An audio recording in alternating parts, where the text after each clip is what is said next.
மறுமை நாளில் ஏற்படும் 72 அடையாளங்கள். அடிமை பெண் தனக்கு கட்டளையிடும் எஜமானியை பெற்றெடுப்பாள். அதாவது பெண் மக்கள் தனது தாயை வேலைக்காரியை போன்று வழிநடத்துவார்கள்.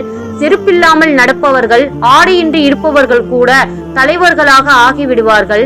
கணவருடன் மனைவி வியாபாரத்தில் ஈடுபடுவாள். ஆண்கள் பெண்களை போன்று நடிப்பார்கள், பெண்கள் ஆண்களை போன்று நடிப்பார்கள்.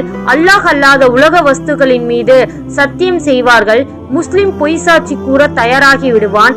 அறிமுகம் உள்ளவர்களுக்கு மட்டும் சலாம் கூறுவார்கள். தீனுக்காக அல்லாமல் உலக ஆதாயத்திற்காக கல்வி கற்பார்கள். மர்மையுடைய செயலை செய்து உலகத்தை சம்பாதிப்பார்கள். கனிமத் பொருட்களை தங்கள் சொந்த பொருட்களை போன்று பயன்படுத்துவார்கள். அமானித பொருட்களை போரில் கிடைத்த கனிமத் பொருளை போன்று எடுத்துக் கொள்வார்கள். ஜகாத் கொடுப்பதை அபராதமாக நினைப்பார்கள். கூட்டத்தில் இழிவுக்குரியவன் அவர்களுக்கு தலைவராகி விடுவான்.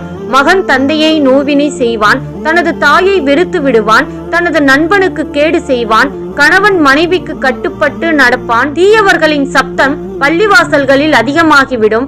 பாட்டை பாடும் பெண்கள் கண்ணியம் செய்யப்படுவார்கள். இசை கருவிகள் அதிகமாகிவிடும். நடக்கும் பாதைகளில் மதுபானங்கள் அருந்துவார்கள். அக்கிரமம் செய்வதை பெருமையாக கருதுவார்கள்.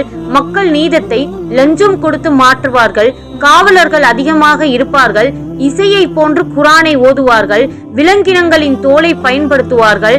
பிற்காலத்தவர் முற்காலத்தவர்களை திட்டுவார்கள், சாபமிடுவார்கள். பின்பு நபி ஸல்லல்லாஹு அலைஹி வஸல்லம் அவர்கள் கூறினார்கள், இத்தகைய பாவங்கள் ஏற்படும் போது எதிர்பாருங்கள். சிகப்பு சூறாவளி காற்று அல்லாஹ்வின் புறத்திலிருந்து வீசும். பூகம்பம் ஏற்படும். வானத்திலிருந்து கல்மாரி பொழியும். மனிதர்களின் உருவங்களை உருமாற்றம் செய்யப்படும் மற்றும் பல அடையாளங்கள் நிகழும். அறிவிப்பவர் ஹுதைஃபா ரலியல்லாஹு அன்ஹு, நூல் துர்ருல் மன்சூர். இதில் கூறப்பட்ட அடையாளங்கள் இன்றி உங்களுக்கு தெரிந்த அடையாளங்களை கமெண்ட் பாக்ஸில் குறிப்பிடவும்.